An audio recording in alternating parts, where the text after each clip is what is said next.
dengan kata kunci new. Konstruktor bisa di overloading ya, jadi bisa banyak konstruktor ya dengan variasi argumen yang berbeda. Kemudian kelas juga punya metode, dan metode itu fungsinya adalah membungkus algoritma ya. Bisa ngeset, bisa ngeget, bisa menjalankan suatu algoritma spesifik gitu ya. Dan metode pun bisa di overloading ya. Namanya bisa sama lebih dari satu metode, tapi variasi argumennya berbeda-beda. Metode ada dua ya, ada yang mengembalikan nilai, itu non-void, ada yang mengembalikan nilai atau disebut sebagai, ada yang mengembalikan nilai non-void, dan ada yang tidak mengembalikan nilai, itu namanya void. Jadi itu yang harus dipahami selama 4 pertemuan ke belakang ya, karena kita masih belajar kelas, struktur kelas. Nah, pertemuan hari ini adalah mulai belajar lebih advance lagi ya. Hubungan antar kelas sekarang malahan ya akan dipelajari ya. Nah, salah satu yang akan dipelajari ini, kita lihat misalnya saya buat izinkan saya menggambar. Saya ini akan menggambar sebuah kelas ya. Kelas misalnya ya, strukturnya kan gini ya, ada metode, ada variabel di sini ya. Ini kalau nama kelas berarti di sini ya. Misalnya kelas kemarin apa? Customer ya. Ada customer. Nah, itu ya. Itu nama kelas customer ya. Kemudian customer itu kan punya atribut ya, di set sebagai private nih, negatif itu ya. Misalnya apa? Customer ID ya. ID. Apalagi ya. Kemudian ada first name. Biasanya kalau di UML ini tipenya disebutin. Misalnya sini integer ya. Sebutin gitu ya. Tipenya integer, tapi nulisnya gitu, .2 gitu ya. First name, tipenya string. Last name, tipenya adalah string. Lagi ya. Kemarin ada address ya. Tipenya adalah string juga. Kemudian apalagi ada email ya, barangkali. Tipenya string juga. Ada font ya. Font ya. Biasanya tipenya adalah string juga. Saya pilih dulu lah. 8 ya.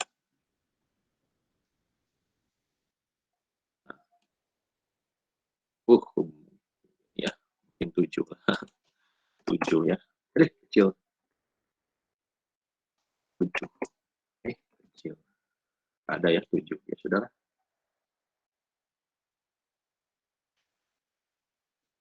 Mungkin enaknya gimana ya. Sudahlah. Enaknya adalah ya udahlah. Sini aja lah. Nah, ya. Ada string, ada seterusnya ya.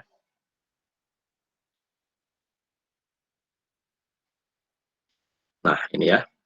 Ini ada font. Aduh, takutnya Anda malah bingung ya.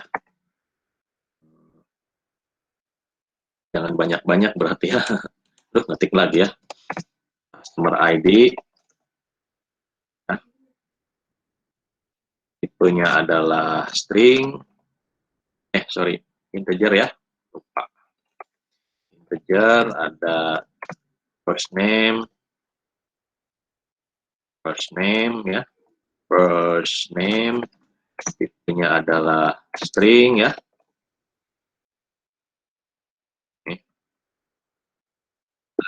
Ini yang last name ya, last name, tipenya juga string.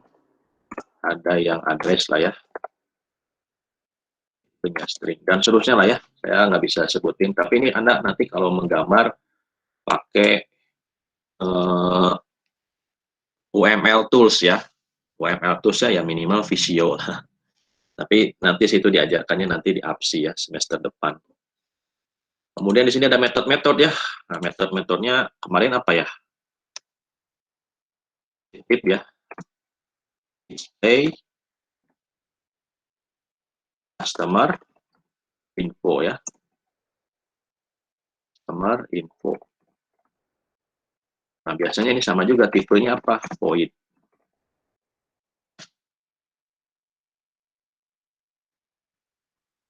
Oke ya, ini yang metode yang ada di sini ya. Adalah apa-apa. Ya, void ya. Ini customer. Nah, kemarin kita masih berkutat di customer ya, first name, last name, address. Tiba-tiba seiring dengan berjalannya waktu, ada requirement, ternyata kalau Anda jalan-jalan ke departemen store, baik itu ke Jogja Department Store atau ke Gria, ya, ada, ada namanya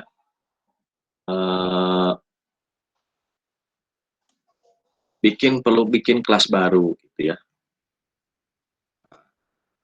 bikin kelas baru ya,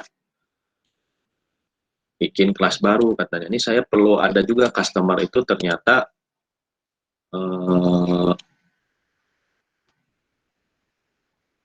ada lagi yang harus dikembangkan dari customer, yaitu apa? Misalnya member.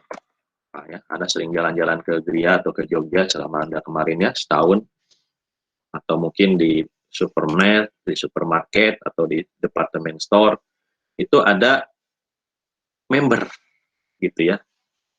Suka ditanya, punya kartu membernya nggak gitu ya. Nah gitu ya. Kemudian ya member itu pasti ada nomor ID juga ya, si member itu. Tipenya integer, kemudian ada juga first name gitu ya, name, tipenya juga adalah integer, ada juga last name ya, tipenya integer, ada address, tipenya juga integer, tapi ada yang spesial dia itu, misalnya member diskon. Kenapa ini integer ya? Salah, string ya. Tuh, string. String. Ini diskon misalnya float. Nah, ada yang ini. Jadi ada spesialnya. Diketik lagi ya.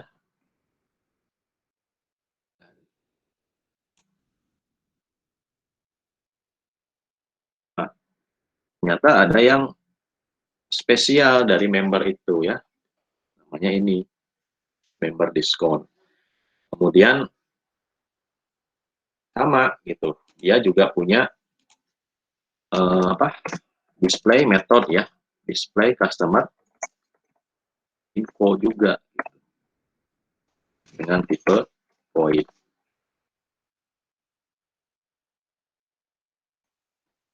Nah, pertanyaannya nih. Ini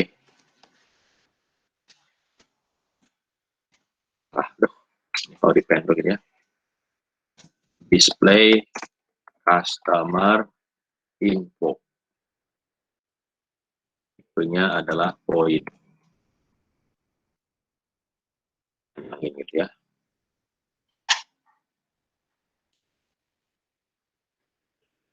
Nah, menurut Anda nih, ini plus ya, sorry. Plus itu public ya. Negatif itu private. Nah, pertanyaan saya ini, silakan berpikir. Apa yang bisa Anda simpulkan dari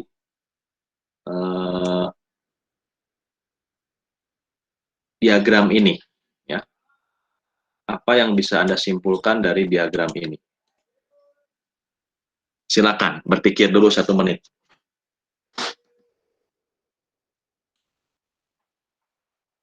Ini semuanya bisa lihat ya, yang punya saya. Oke ya. Oke, kira-kira apa yang bisa Anda simpulkan dari